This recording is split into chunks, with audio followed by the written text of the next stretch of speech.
अगर केंद्र में तीसरी बार एनडीए की सरकार बनती है और नरेंद्र मोदी तीसरी बार प्रधानमंत्री बनते हैं तो मध्य प्रदेश के 3 दिग्गज नेताओं को अहम जिम्मेदारी मिलना तय माना जा रहा है। नमस्कार, आप देख रहे हैं नारद मुनि लाइव और मैं हूं आपके साथ जुबैर कुरैशी। दोस्तों, मध्य प्रदेश के पूर्व मुख्यमंत्री शिवराज सिंह चौहान की प्रधानमंत्री नरेंद्र मोदी से अदावत जग जाहिर है, लेकिन इसके बावजूद शिवराज सिंह को नजरअंदाज करना आसान नहीं है और अगर वो चुनाव जीतते हैं तो केंद्र में सरताज बन सकते हैं। लोकसभा चुनाव में उनकी जीत पहले से तय मानी जा रही है। सिर्फ जीत का अंतर कौन सा कीर्तिमान स्थापित करता है, इस पर सबकी नजर है। यह भी तय माना जा रहा है कि शिवराज की रिकॉर्ड मतों से जीत के साथ ही केंद्र में प्रभावशाली उपस्थिति दर्ज होगी।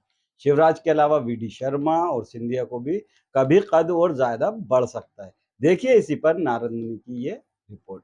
लोकसभा चुनाव का अंतिम दौर चल रहा है। 4 जून को चुनाव के परिणाम आना शुरू हो जाएंगे।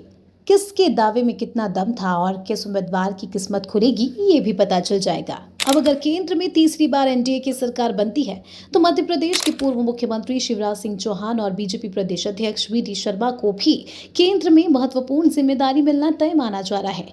शिवराज को केंद्र में बड़े मंत्रालय की कमान मिल सकती है, वहीं वीडी को केंद्र में बड़ी जिम्मेदारी मिलना तय माना जा रहा है। इनके अलावा करीब आधा दर्जन नेता ऐसे हैं जो चुनाव जीतते हैं तो मोदी कैबिनेट में शामिल होने की दौड़ में शामिल हो जाएंगे। प्रदेश में भाजपा सभी 29 सीटें जीतने का दम भर रही है। अगर ऐसा होता है तो मोदी कैबिनेट में प्रदेश के 8 नेता ऐसे हैं जो चुनाव जीतने की स्थिति में केंद्रीय मंत्री पद के प्रबल दावेदार साबित होंगे। इनमें शिवराज सिंह चौहान, केंद्रीय मंत्री ज्योतिरादित्य सिंधिया, प्रदेश बीजेपी अध्यक्ष वीडी शर्मा, केंद्रीय मंत्री वीरेंद्र कुमार खटीक, केंद्रीय मंत्री फग्गन सिंह कुलस्ते, गणेश सिंह, रोडमल नागर व सुधीर गुप्ता शामिल है। इन नेताओं में कुलस्ते, गणेश सिंह व नागर की सीटों पर चुनावी मुकाबला कड़ा है। बाकी 5 उम्मीदवारों का चुनाव जीतना लगभग तय है। केंद्र में फिर से एनडीए की सरकार बनने पर इनमें से किसे मंत्रिमंडल में शामिल होने का मौका मिलता है और किसे नहीं, ये आने वाला वक्त बताएगा। इन नेताओं में 2 नेता कुलस्ते और गणेश सिंह विधानसभा का चुनाव हार चुके हैं। शिवराज को मिलेगी बड़ी जिम्मेदारी। पूर्व मुख्यमंत्री शिवराज सिंह चौहान को केंद्र में बीजेपी की सरकार बनने पर बड़ी जिम्मेदारी मिल सकती है। प्रदेश के 4 बार के मुख्यमंत्री शिवराज सिंह चौहान बड़े नेता हैं। उन्होंने हमेशा शीर्ष नेतृत्व के निर्देश का पालन किया है। पूर्व सीएम ने राज्य से लेकर केंद्र के नेताओं से अच्छे संबंध है। उनकी लाडली लक्ष्मी और लाडली बहना जैसी योजनाओं से प्रदेश में बीजेपी ने महिलाओं के बीच अच्छी पकड़ बनाई है। अब केंद्र में उनको बड़ी भूमिका देकर इनाम दिया जा सकता है। चर्चा है कि शिवराज को कृषि मंत्री बनाया जा सकता है। प्रधानमंत्री नरेंद्र मोदी चुनावी सभा में उन्हें दिल्ली ले जाने की बात कह चुके हैं। इधर भाजपा के 3 और चेहरे फग्गन सिंह कुलस्ते, गणेश सिंह और रोडमल नागर अगर चुनाव जीतते हैं तो केंद्र में मंत्री पद के दावेदार होंगे। कुलस्ते मध्य प्रदेश में भाजपा का बड़ा आदिवासी चेहरा है। वे 6 बार के सांसद हैं। वर्तमान में वे ग्रामीण विकास विभाग के मंत्री हैं। कुलस्ते को पार्टी ने विधानसभा चुनाव में मैदान में उतारा था। वे चुनाव हार गए थे। बाद में कुलस्ते ने मंडला सीट से लोकसभा चुनाव लड़ रहे हैं। उनकी सीट फंसी हुई मानी जा रही है। कांग्रेस प्रत्याशी व विधायक ओमकार सिंह मरकाम उन्हें कड़ी टक्कर दे रहे हैं। इस सीट पर चुनाव परिणाम कुछ भी हो सकता है। सतना से भाजपा प्रत्याशी गणेश सिंह 4 बार के सांसद हैं। वे विंध्या क्षेत्र का बड़ा ओबीसी चेहरा हैं। पार्टी ने विधानसभा चुनाव में उन्हें सतना सीट से उम्मीदवार बनाया था। वे कांग्रेस प्रत्याशी सिद्धार्थ कुशवाहा से चुनाव हार गए थे। लोकसभा चुनाव में भी उनका मुकाबला कांग्रेस के सिद्धार्थ कुशवाहा से ही है। हालांकि बसपा प्रत्याशी नारायण त्रिपाठी के चुनाव मैदान में उतरने से इस सीट पर मुकाबला त्रिकोणीय हो गया है। अगर ये गणेश सिंह चुनाव जीतते हैं तो मध्य प्रदेश की राजनीति में उनका कद बढ़ेगा और मोदी सरकार में उनका मंत्री बनना लगभग तय है। रोडमल नागर राजगढ़ से लगातार 3 बार से सांसद है।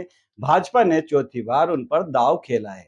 कांग्रेस ने राजगढ़ से पूर्व सीएम दिग्विजय सिंह को मैदान में उतारा है। उनके चुनाव मैदान में उतरने से राजगढ़ सीट हाई प्रोफाइल हो गई है। यहाँ भाजपा और कांग्रेस के बीच कड़ा मुकाबला है। चुनाव परिणाम कुछ भी हो सकता है।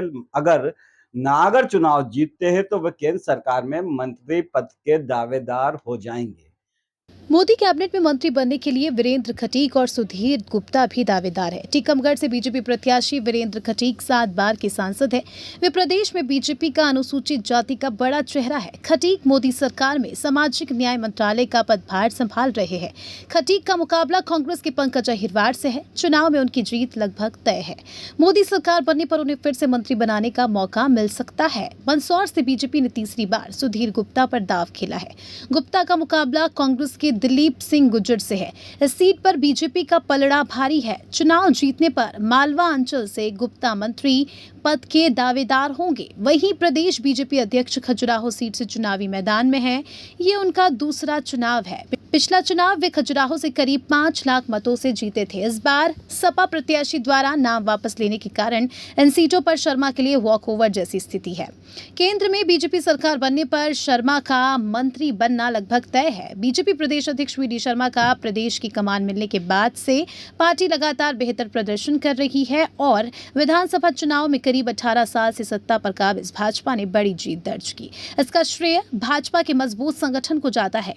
वी डी शर्मा के नेतृत्व में बीजेपी ने उपचुनाव से लेकर नगरीय निकाय चुनाव में भी उम्मीद से बेहतर प्रदर्शन किया। वीडी की तारीफ खुद प्रधानमंत्री सार्वजनिक रूप से कर चुके हैं। वो अमित शाह के भी विश्वसनीय है। शर्मा का 2 साल का कार्यकाल पहले ही पूरा हो चुका है। वहीं 4 बार के सांसद ज्योतिरादित्य सिंधिया मोदी सरकार में केंद्रीय मंत्री हैं। उनके पास नागरिक उड्डयन व इस्पात मंत्रालय है। भाजपा ने उन्हें गुना सीट से चुनाव मैदान में उतारा है। सिंधिया का भी अगली सरकार बनने पर कद बढ़ना तय माना जा रहा है। सिंधिया भाजपा के साथ साथ अब आरएसएस के भी करीब जो है पहुंच चुके हैं और आरएसएस में भी उनकी अच्छी पकड़ हो चुकी है। वे कांग्रेस से भाजपा में शामिल होने के बाद से ही मोदी और शाह के करीबी रहे, लेकिन इस बार चुनाव में उन्हें कांटे की टक्कर मिल रही है। वो भीतरघात भी उनकी समस्या रही है। बहरहाल अगर वे चुनाव जीतते हैं तो उनका फिर से मंत्री बनना तय है। तो दोस्तों, नारद मुनि की ये रिपोर्ट आपको कैसी लगी और इस पर आपकी क्या राय है, हमें कमेंट करके ज़रूर बताएं। और अगर पहली बार नारद मुनि से जुड़े हैं तो आगे भी जुड़े रहने के लिए चैनल को सब्सक्राइब कर लें और बेल आइकन का बटन ज़रूर दबाएं। दीजिए इजाज़त। नमस्कार। जय हिंद।